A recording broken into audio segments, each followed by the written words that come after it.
कक्षा 8वीं के प्यारे बच्चों, आज हम भारत में ईस्ट इंडिया कंपनी की स्थापना के संबंध में पढ़ेंगे। इतिहास विषय के अंतर्गत हमने पिछली कक्षा में पढ़ा है कि भारत में पहुंचने के लिए समुद्री मार्ग की खोज पुर्तगाल के नाविक वास्को डी गामा ने सन 1498 में किया था। इसके बाद पुर्तगाल के व्यापारी व्यापार और ईसाई धर्म का प्रचार प्रसार करने के उद्देश्य से वे भारत आए। उन्होंने इस क्षेत्र पर अपना प्रभाव बढ़ाने बीजापुर कर्नाटक के राजा से गोवा को अधिकृत कर अपनी राजधानी बनाया। अब समुद्री क्षेत्र में उनका प्रभाव बढ़ने के कारण वहां से गुजरने वाले जितने भी समुद्री जहाज थे उनसे वे टैक्स वसूले करते थे। जो विदेशी जहाज उन्हें टैक्स नहीं देते थे वे उनके जहाजों को डुबो देते। उस समय यूरोप के कई देशों के व्यापारी भारत व्यापार करने आते थे और यहाँ से मसाले, कपड़े और नील आदि वस्तुएं बहुत कम दामों में खरीदकर यूरोप में ऊंची कीमतों पर बेचते थे। उन दिनों यूरोप में मसालों की बहुत मांग थी, क्योंकि यूरोपी ज्यादातर मांसाहारी थे और मांसाहारी होने के कारण खाद्य पदार्थों को खराब होने से बचाने के लिए उन्हें मसालों की आवश्यकता थी, क्योंकि मसाले जो है विभिन्न वस्तुओं को संरक्षित करने का महत्वपूर्ण काम करता है, माने लंबे समय तक वो टिक सकता है। और चूंकि एशिया और दक्षिण पूर्वी एशियाई देशों में मसाले का पैदावार बहुत ज्यादा होता है, इसीलिए उन लोगों ने यूरोपीय लोगों ने भारत और एशियाई प्रदेशों की ओर आने का प्रयास किया। इसमें इंडोनेशिया, मलाया, श्रीलंका आदि देशों में ये ज्यादातर हम देखेंगे तो मसालों का उत्पादन होता है। मलक्का को तो मसाले का द्वीप भी कहा जाता है।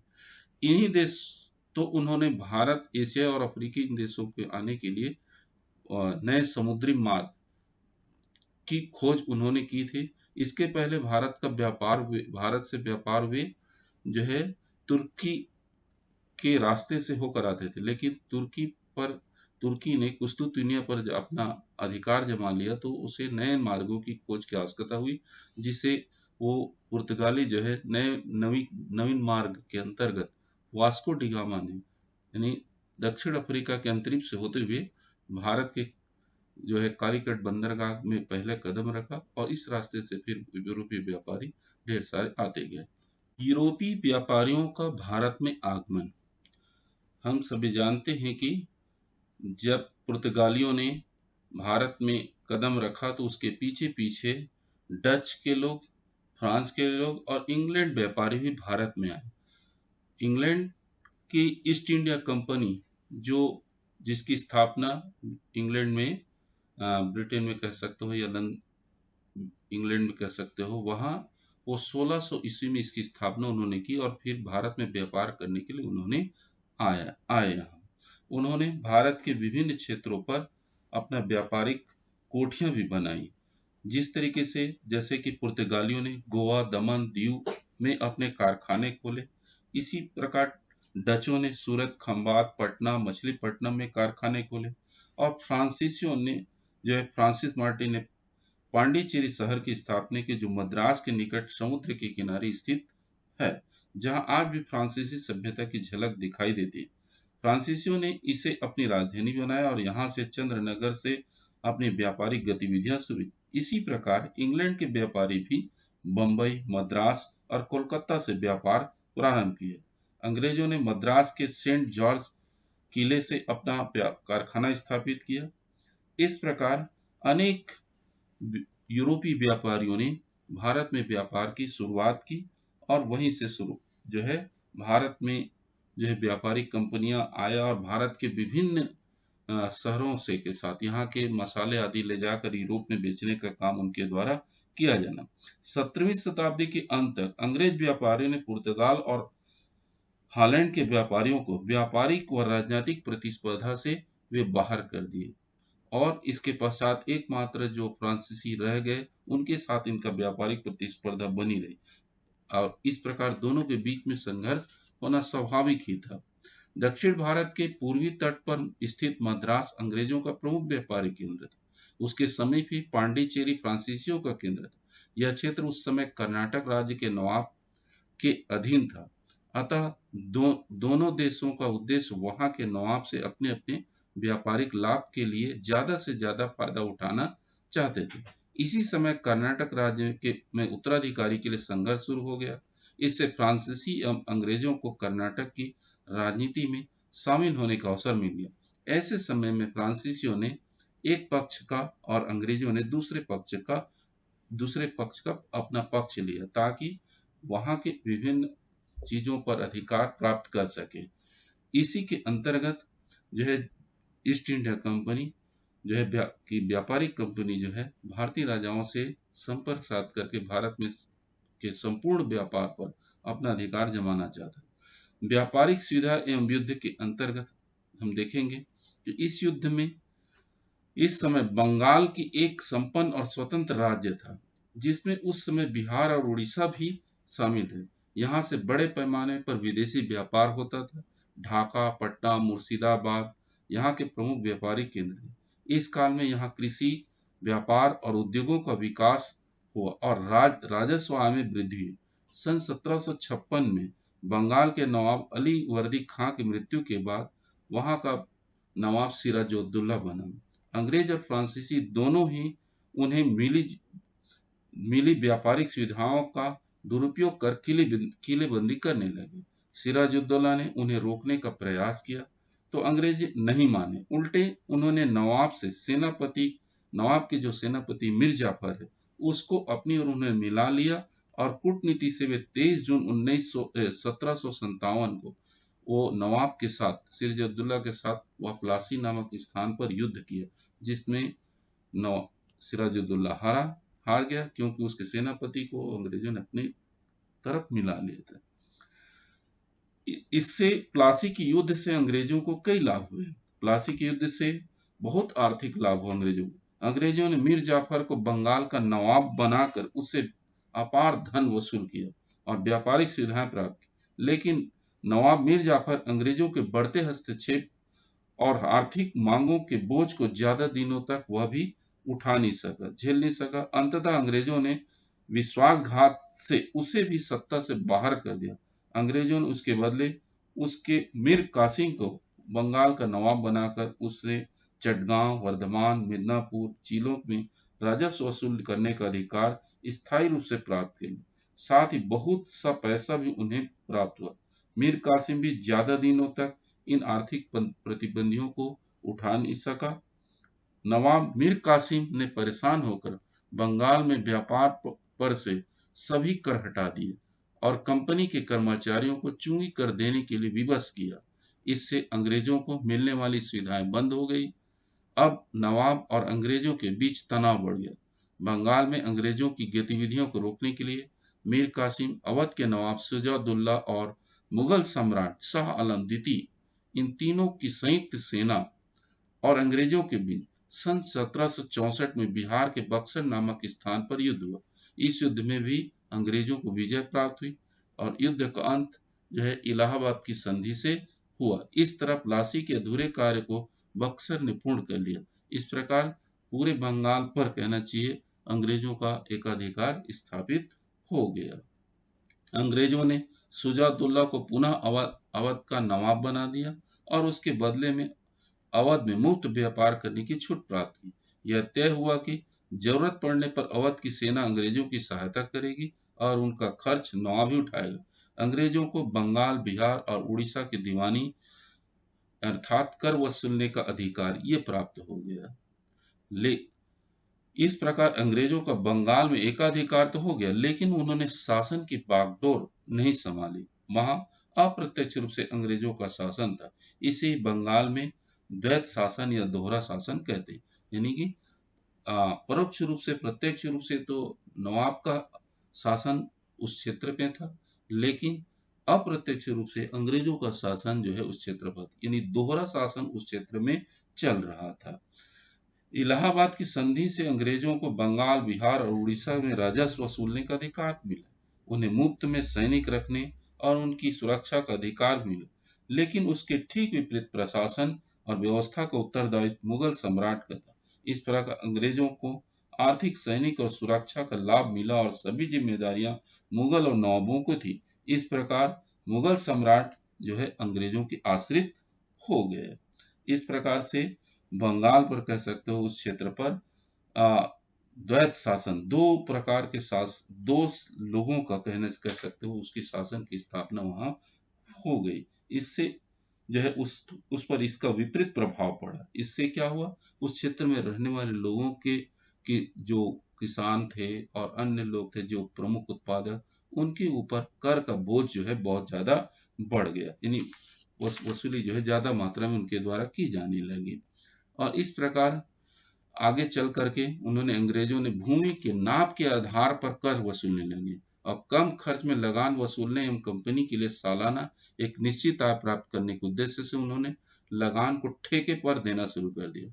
अब जनता से ठेकेदार मनमाना कर वसूलते थे और उसमें से एक निश्चित मात्रा अंग्रेजों को देते थे। इस प्रकार ठेकेदार और कंपनी के कर्मचारियों ने बंगाल के किसानों को बहुत अधिक शोषण। सन 1770 में बंगाल में अकाल पड़ गया। ठेकेदार किसानों से लगान लगातार वसूलते रहे।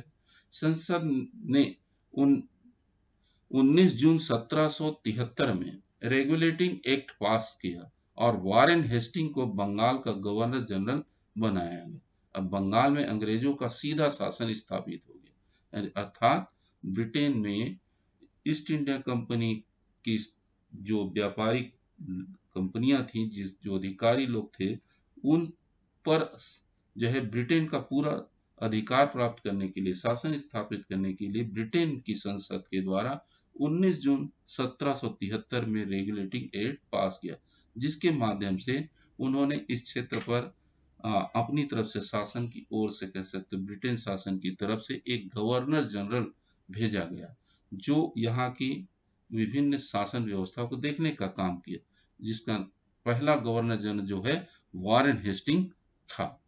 और इस प्रकार अब बंगाल में अंग्रेजों का सीधा शासन स्थापित हो गया और उन्होंने कलकत्ता को अपनी राजधानी बनाया। अब आगे चल करके वारेन हेस्टिंग ने कई महत्वपूर्ण कार्य किए। हेस्टिंग ने अन्य भारतीय शासकों से भी लड़ाइयां शुरू कर दी। उसने अवध, मैसूर, मराठों आदि देशी राज्यों के साथ समयानुसार दोस्ती, युद्ध एवं संधि की नीति अपनाई। अवध से मित्रता कर बंगाल में शासन को सुरक्षित और सुदृढ़ किया। वही मैसूर शासक हैदर अली से युद्ध करके संधि प्राप्त की। प्रथम अंग्रेज मैसूर युद्ध जो 1767 से 69 के बीच लड़ी गई थी, मद्रास की संधि से समाप्त हुआ। संधि में प्रमुख शर्तें इस प्रकार थी कि वाह्य आक्रमण पर वे एक दूसरे की सहायता देना था, किंतु जब पेशवा ने मैसूर पर आक्रमण किया तो अंग्रेजों ने हैदर अली का साथ नहीं दिया, जिससे हैदर अली हार गया। परिणाम स्वरूप सन 1780 में अंग्रेजों और हैदर अली की सेना के बीच द्वितीय आंग्ल मैसूर युद्ध हुआ, जो अंततः 1784 में मैंगलोर की संधि से समाप्त। युद्ध का परिणाम बराबरी पर रहा, लेकिन अंग्रेजों की आर्थिक स्थिति बिगड़ गई। हैदर अली की मृत्यु के बाद उसका पुत्र टीपू सुल्तान जो है, जिसकी उम्र 32 वर्ष थी तत्कालीन समय में, वह मैसूर का शासक बन गया। वह विद्वान और बहादुर सैनिक था। उसे कई भाषाओं का ज्ञान था। उसकी फ्रांस और तुर्की देशों से अच्छी मित्रता थी, जिससे अंग्रेज शंका करने लगे। जब टीपू ने त्रावणकोर पर आक्रमण किया तो अंग्रेज उसके विरुद्ध युद्ध में शामिल हुए। निजाम तथा मराठों ने भी अंग्रेजों का साथ दिया, जिसके कारण टीपू सुल्तान हार गया और उसे 1792 में अंग्रेजों से श्री रंगपट्टनम की संधि मजबूरी में करनी पड़ी। इस संधि से अंग्रेजों को टीपू का आधा राज्य और 3 करोड़ रुपए युद्ध के हर्जाने के रूप में उसे देना पड़ा। 1798 में जब लॉर्ड वेलेजली बंगाल का गवर्नर जनरल बनकर के भारत आया, तो उसने भारत के दूसरे चरण की शुरुआत की। इसके लिए उसने जो साम्राज्य विस्तार की नीति अपनाई वह भारतीय इतिहास में सहायक संधि के नाम से जो है जाना जाता है। इस संधि के 2 उद्देश्य थे। एक तो पहला कंपनी द्वारा विजित क्षेत्रों की रक्षा करना था, दूसरा कंपनी राज्यों के चारों ओर विश्वसनीय देशी राज्यों की दीवार खड़ी करना चाहते थे। इस प्रकार सहायक संधि के माध्यम से जो गवर्नर जनरल लॉर्ड वेलेस्ली की नीति के नाम से जिसको जानते हैं, वो उसमें सहायक संधि में स्वीकार करने वाले प्रत्येक राज्य को अपने पास अंग्रेजी सेना रखनी पड़ती थी, जिसका खर्च राज्य को उठाना पड़ता था। अपनी सेना से अंग्रेजों के अतिरिक्त सभी यूरोपीय लोगों को हटाना आवश्यक था। एक अंग्रेज रेजिडेंट रखना आवश्यक था, जिसकी सलाह से वे शासन कर सकते थे। अन्य देशों से कूटनीतिक संधि करने के पहले अंग्रेजों से अनुमति लेना जरूरी था और कंपनी को हमेशा वार्षिक कर देना पड़ता था। ये सहायक संधि की प्रमुख शर्तें हैं। इसके आधार पर वे विभिन्न भारत के विभिन्न राज्यों के जो राजा थे उनके साथ उन्होंने इस प्रकार की कई संधियां की। वेलेस्ली ने अपनी सहायक संधि का क्रियान्वयन सबसे पहले हैदराबाद के निजाम से किया, फिर अवध के नवाब से। जब उसने मैसूर को इसके लिए बाध्य करना चाहा तो टीपू ने संधि करने से इनकार कर दिया। अंततः अंग्रेजों ने मैसूर पर आक्रमण कर दिया और सन 1799 में चौथा अंग्रेज और मैसूर युद्ध हुआ, जिसमें टीपू सुल्तान बहादुरी पूर्वक लड़ते हुए वीरगति को प्राप्त हुआ। अंग्रेज मैसूर युद्ध में अंग्रेजों ने मैसूर राज्य पूर्व नाडियाड शासक को ही वापस कर दिया, जिन्हें हटाकर हैदर अली मैसूर का शासक बना।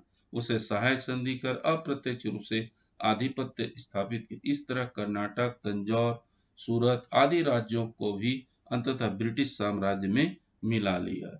इस प्रकार हम देखेंगे तो ब्रिटेन के जो गवर्नर जनरल रहे उन्होंने भारत के विभिन्न राज्यों को अपने राज्य में साम्राज्य में मिलाते गए। ब्रिटिश शासन के सामने अब मराठा शक्ति एक शक्तिशाली बची हुई थी। उनमें पारिवारिक संघर्ष चल रहा था। वेलेस्ली ने उसका फायदा उठाकर संधि का प्रस्ताव रखा। 1802 को बेसिन की संधि द्वारा पेशवा बाजीराव द्वितीय ने अंग्रेजों की शर्तें स्वीकार कर ली। इधर अंग्रेजों का सिंधिया और भोसले से भी युद्ध जो सन 1802 से 4 के बीच में हुआ, जिसमें अंग्रेज विजयी रहे, इस प्रकार उनके साथ भी यह संधि की गई। इस प्रकार अंग्रेजों और होलकर के बीच में तृतीय अंग्रेजी मराठा युद्ध जो 1804-05 में हुआ, जिसमें अंग्रेजों की हार हुई और उन्हें भारी नुकसान हुआ। इसी तरह अंग्रेजों ने सिंधिया और गायकवाड़ को भी संधि करने के लिए विवश किया। तो इस तरीके से विभिन्न संधियां उनके साथ की गई थी और इस अपमानजनक संधियों के कारण से मराठों का स्वाभिमान पुनः जागा और वे अंतिम और निर्णायक युद्ध लड़ने के लिए तत्पर हो गए। फलतः चौथा आंग्ल मराठा युद्ध जो सन 1817 से 17 और 18 में हुआ, इस युद्ध में पेशवा, होलकर और भोसले की संयुक्त सेना को पराजय का सामना करना पड़ा और इस प्रकार मराठा शक्ति का अंत हो गया, यानी कि मराठा साम्राज्य भी अंग्रेजों के अधीन हो गया। इसके बाद क्रमशः Francis Rawdon Hastings, William Bentinck Bengal के गवर्नर जनरल बनकर के भारत आए। उन्होंने युद्ध के सुधारवादी और आर्थिक विकास की नीति के साथ शासन प्रारंभ किया। यानी कि विलियम बेंटिंग जब भारत में गवर्नर जनरल बनकर के आए तो उन्होंने भारत में एक सुधारवादी नीति की शुरुआत की। आर्थिक एवं सामाजिक विकास में उन्होंने महत्वपूर्ण कार्य किया। वह युद्ध के बदले शांति का अनुयायी था। निरंतर युद्ध में रहने से कंपनी को आर्थिक स्थिति बिगड़ चुकी थी, जिसे सुधारने में सर्वप्रथम विलियम बेंटिंग ने विशेष ध्यान दिया। उसने सैनिकों की संख्या में प्रशासनिक व्ययों में कमी की। उसने उच्च पद पर भारतीय अधिकारियों की भी नियुक्ति की।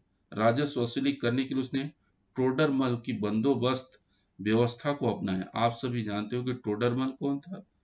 वह अकबर के शासनकाल का प्रमुख वित्तीय सलाहकार या वित्तीय व्यवस्थापक था, जिन्होंने वित्त की धन व्यवस्था कैसे करें उसके संबंध में आप पहले उसका नाम बहुत ही फेमस है, कर सकते हो। वह बहुत ही महत्वपूर्ण था। तो टोडरमल की बंदोबस्त जो व्यवस्था है उसको विलियम बेंटिंग ने जो है अपनाया। 30 वर्षों के लिए उन्होंने लगान निश्चित किया। उसने सामाजिक सुधार में विशेष ध्यान दिया और प्रमुख सामाजिक कुरीतियों जैसे सती प्रथा, बाल विवाह, बाल हत्या और नरबलि प्रथा आदि पर रोक लगाने संबंधी महत्वपूर्ण जो है कानून उन्होंने बनाए और इसे कठोरता से लागू किया। उसने अंग्रेजी भाषा को शिक्षा का माध्यम बनाया। उसने कलकत्ता में एक मेडिकल कॉलेज की स्थापना की। उसने 1831 में कानून पास करवाया जिससे भारतीयों की उच्च पदों पर नियुक्ति की जा सके। उसने राष्ट्रीय राजमार्गों की स्थापना की। सन 1818 तक मराठों का पतन होने के साथ ही अंग्रेजों का अधिकार पंजाब और सिंध प्रांतों को छोड़कर लगभग संपूर्ण भारत पर हो गया था। अब तक भारत में कंपनी के सभी विरोधी समाप्त हो चुके थे, इसलिए कंपनी को प्रशासनिक सुधारों की ओर ध्यान देने की अवसर मिला। इन दोनों यूरोप में इंग्लैंड और रूस के बीच तनाव चल रहा था। अंग्रेजों को डर था कि रूस अफगानिस्तान के माध्यम से भारत पर आक्रमण कर सकता है। भारत का सिंध प्रांत अफगानिस्तान से लगा हुआ था। वहां के अमीर को सहायक संधि के लिए बाध्य किया गया और अंततः सिंध को अधिकार में कर लिया गया। इसी तरह पंजाब राज्य भी रणजीत सिंह के नेतृत्व में काफी शक्तिशाली था। उनकी मृत्यु के बाद अंग्रेजों ने पंजाब पर आक्रमण कर दिया और 1849 में पंजाब पर भी अधिकार कर लिया। उसी समय लॉर्ड डलहौजी भारत का गवर्नर जनरल बन करके आया। उसने अन्यायपूर्ण तरीके से देशी राज्यों को परेशान किया। उसने 3 अव्यवहारिक नीतियां बनाकर उसका पालन करने के लिए देशी राज्यों को बाध्य किया, जिसे भारतीय इतिहास में लॉर्ड डलहौजी की हड़प नीति कहा जाता है।